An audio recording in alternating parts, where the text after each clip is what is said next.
দীর্ঘ ১০ বছর পর তনু হত্যার প্রথম আসামি গ্রেপ্তার।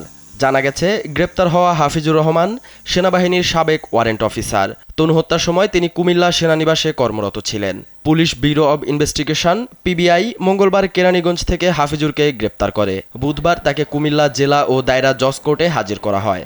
এ সময় ৭ দিনের রিমান্ড আবেদন করা হলে ৩ দিনের রিমান্ড মঞ্জুর করেন মমিনুল হকের আদালত। এর আগে ৬ এপ্রিল একই আদালতে হাজির হয়ে মামলার তদন্ত কর্মকর্তা সন্দেহভাজন ৩ আসামির ডিএনএ টেস্টের আবেদন করেন। আদালত সম্মতি দেওয়ায় প্রথম কোনো আসামিকে গ্রেফতার করা হলো। বাকি ২ জন হলেন সাবেক সেনা কর্মকর্তা সার্জেন্ট জাহিদ ও সৈনিক শাহিনুল আলম। প্রথম আসামিকে আদালতে হাজিরের দিন উপস্থিত ছিলেন তনুর বাবা, মা ও ভাই। তাদের দাবি সঠিক বিচার করা হোক। ২০১৬ সালে কুমিল্লা সেনানিবাসে টিউশনি করে ফেরার পথে হত্যা করা হয় কুমিল্লা ভিক্টোরিয়া সরকারি কলেজের ইতিহাস বিভাগের শিক্ষার্থী ও নাট্যকর্মী সোহাগী জাহান তনুকে। পরদিন সেনানিবাসের জঙ্গল থেকে উদ্ধার করা হয় তার লাশ। আদালত সূত্রে জানা গেছে, এ মামলায় এখনো পর্যন্ত ৮০ বারের বেশি শুনানি অনুষ্ঠিত হয়েছে। 11 বছরের মাথা ধরা হলো এই একজন আসামি।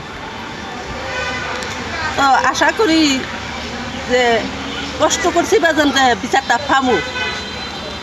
তো আমার মেয়ের যেমনি হত্যা করছে, আমিও চাই মেয়ের যে আমার মেয়ের এমনি করছে তারাও তো ফাঁসি চাই। আমি দেশবাসীও জানি কইতে পারে বলে তনু হত্যার ফাঁসি হয়েছে। আমরা খুব খুশি। আসামিটা 11 বছর পর দেখলাম, কাঠগড়ার দেখলাম, 7 দিনের রিমান্ড চাইল। আমিও বিচার চাই, দেশবাসীও এটার জন্য বিচার চাই। এবং যে যেগুলো জায়গায় যাই, দেশবাসী গেলে আমার জিজ্ঞাসা করি বিচারটা কি হইলো, বিচারটা কি হইলো। আমি কিন্তু বলতে পারি না। এখন বলতে পারবো যে আসামি ধরা পড়ছে। দেখা যাক কোর্টের, আমি কোর্টকে শ্রদ্ধা করি, কোর্টকে মান্য করি, কোর্টের উপর আমি শ্রদ্ধাশীল।